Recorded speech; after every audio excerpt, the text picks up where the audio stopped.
Kita ke Merauke. 4 anggota TNI Angkatan Udara di Lanut JA Dimara dipecat. Keempatnya lakukan pelanggaran berat sebagai anggota TNI. Upacara pemberhentian 4 anggota TNI Angkatan Udara digelar di lapangan Apel Lanut JA Dimara 25 Agustus 2025.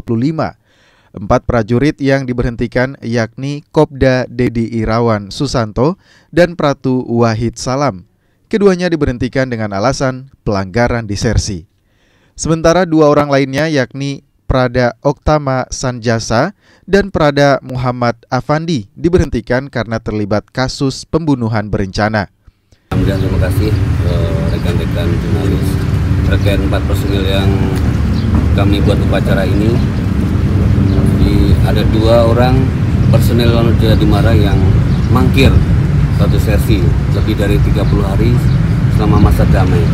Hingga sesuai aturan dari TNI bahwa lebih dari 30 hari selama masa damai kita laksanakan pemberhentian ataupun sebenarnya ada proses sebelumnya.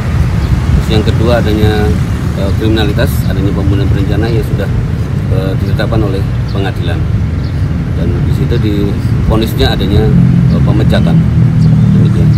Karena yang bersangkutan 2 orang ini disersi sampai dengan sekarang belum kita ketemukan dan 2 orang sudah menjalani hukuman. Jadi tidak kita adakan dalam upacara tersebut. Keputusan pemberhentian dengan tidak hormat 4 anggota TNI Angkatan Udara dilakukan untuk menjaga integritas dan kepercayaan masyarakat. Syarif Jimar, Kompas TV Merauke, Papua Selatan.